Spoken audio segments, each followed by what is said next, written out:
when I think Trump tweeted out something in 2014, and he said, remember, China is not our friends or not our ally. And he got like 300 retweets. It wasn't something big. He tweeted this back in 2014 or 2015. And then all of a sudden, one day, everybody in the news is talking about 5G. And prior to that day, we weren't really talking about it. And all of a sudden, hey, we got to be the leader in 5G. I'm like, 5G? So I'm going to start looking 5G. Okay, 1G, 2G, 3G. 1G is the regular phone back in the days. 2G is whatever. 3G is the iPhone, and then 4G is the latest phone. And then now 5G is going to be changing the game. And most people go to, well, 5G is just a faster phone, right? Because that's what initially, we've always seen the G linked to a phone. Oh my gosh, I can download a movie in 3.6 seconds now on Netflix, a 2-hour movie, where before it was 3 minutes or 6 minutes, whatever, right? When you think about 5G, what do you think about of 5G and the capabilities and what it can really do to whoever that has access to it? That's a good question. So if you go back to 2007 when the iPhone came out. 2007. The top 5 in market cap were AT&T, General Electric, Microsoft, ExxonMobil, and Shell. Right? The phone comes out in 2007. I had one, 3G network. It's not a very good experience. 4G network comes out. By the way, we're the second country in the world to build a 4G network. Now you've got something, right? So when Steve Ballmer laughed at Steve Jobs, said, we don't need one of those. When you took the platform, which was the iPhone, and you married it up to the 4G network, which was the pipe for data, and it was a fast enough pipe, now you could create the apps, services, and business models that in 10 years led to the top 5 in market cap being Facebook, Amazon, Netflix, Google, and Microsoft, right? So the Chinese see this and they're like, the platform and the pipe. So the smartphone, this iPhone, which was the first one, then Android. So Apple and Google, right, dominate the mobile platform that the app services and business models of that economy are built on. Now look at the iPhone. It's a hardware, software, tightly integrated, closed-walled system like Steve Jobs liked, and the data was encrypted. Why was the data encrypted? Why did San Bernardino happen? Because Apple's an American company, right? They know you want privacy. They encrypt their phone. So now you've got the platform, and Android also went on to encrypt their platform. So both encrypted, right? So private devices. Take the cloud away from it. Just look at the device itself. Sure. It's meant to be a private device. Why? It's American product.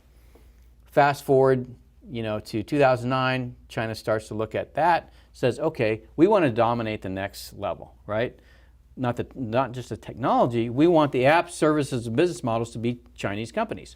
And so Huawei gets hundreds of billions of dollars to develop 5G and ZTE. But then you have Baidu, Alibaba, and Tencent. So they're behind the Chinese firewall. They're protected. You can't have the fangs going in there. It's just the bats that control the e-economy within China. And then you start, at the same time you're developing 5G, right, the platform, and I'll get to that in a second, but you're also developing Baidu, Alibaba, and Tencent. So now when you walk into, and you're starting to see the emergence of the 5G world in China. So you walk into a restaurant after you've ordered your food, and a camera picks you up, and you said, hey, David, welcome, here's your food, right? So you're starting to get the feel of what a 5G world is. And what is a 5G world? The platform is the network. So this is mobile computing paired with a pipe. 5G is computing and networking combined on the same platform. So this goes away. You walk outside your door and you say Uber. You don't get on your phone and say, I want an Uber. You just say Uber. Camera picks up your face or a microphone picks up you. Come on. That's what 5G is. That's what 5G is. And then the Uber shows up. There's a camera on the car that sees you, knows who you are, don't have to ask you your name. You get in and you go to wherever you want. You get out and you go do whatever you want. So in this world, in the 4G world, this is a platform. It's yours, right? You don't want to be part of that, all of that data. Remember we just talked about how do you influence society? You don't want all that data to be out there about what you're doing. Just don't carry one of these, right? Just opt out. In a 5G world, you cannot opt out. Who owns the data? This you could conceivably say, you lease the data on here you own. If you're getting Google services, you don't own that data. But in the 5G world, not only can you not opt out because it's built around the city, it's not in your phone anymore. Not only can you not opt out, you don't know who owns the data. Everything that you do can be watched.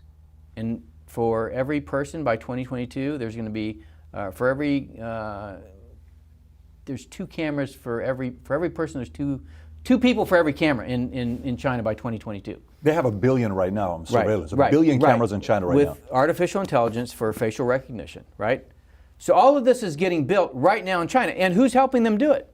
Microsoft, Google, right? All of these companies that want to deploy this world into our country. So Baidu, Alibaba, and Tencent, that's where the world goes. It goes from 2007, AT&T, GE, and Microsoft to the FANGs to the BATs, right? Who owns the pipes? Me as a B2 guy, the first thing I look at in the country is where's the telecommunications? You've got to take that out, number one. But if rather instead of taking it out, you own or control it, so Huawei builds the pipes, then because you're behind the Great Firewall, you've built the app services and business models of the 5G world. And you're, like I said, you're already starting to see that. You know, where your facial recognition is built into your interaction when you go into a restaurant, or when you go into a store, or when you go into a bank. You know, everything's about, you know, the device is connected. Then as you build the network, then those proliferate. So 4G network, 10,000 devices per square mile. 5G network, 3 million devices per square mile. You're not going to carry 12 smartphones. You may not even carry a smartphone. 10,000 to 3 million? 10,000 to 3 million. That's what 5G does. The connectivity explodes, right? So that allows you to put devices literally everywhere that can make your life more convenient or can track you. There's a bike in DC. It's called Mobike. Have you seen these things? They're silver and orange. Look out for them next time you're in DC. They're silver and orange, called Mobike. They had them when I was in 2016 when I get to Beijing. You take your phone, and by the way, I took a phone, right, a phone that I threw away when I got home, and I had said, You threw it away when you got home. I threw it away when I got home. Load all the apps on it that a Chinese person has so I can understand what they do. You never have to carry a wallet. You never have to carry a key. It's all done on your phone. You can pay anybody, anywhere for anything, and they do. 900 people are on WeChat, and they spend 90% of their time in app doing things, or, you know, ordering airline tickets, buying food, whatever you want. You can have anything you want. 900 people or 900 million? 900 million people. Okay, so let me explain to you how effective what they built is. I have one of the guys working for me on one of these Mobikes. Now, the Mobike it's just parked there in the street with a lock on it. You go over, you hit a QR code on your phone, it unlocks the bike, you get on it, you ride it, and you lock the bike. Okay, so where does that data go? They know it's you. You got on that bike, you went 2 locations, okay, or you went to a location, so that data is available. So I have one of my guys, he gets on a Mobike, rides somewhere, has his iPad in the basket, gets off the bike, comes back to the embassy, and realizes, I forgot my iPad.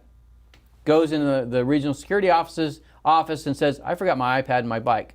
Calls a local public security bureau, and those guys call the guy that's got his iPad on his phone, on his cell phone, and say, can you bring the iPad back to the embassy? That's how wired Beijing is right now.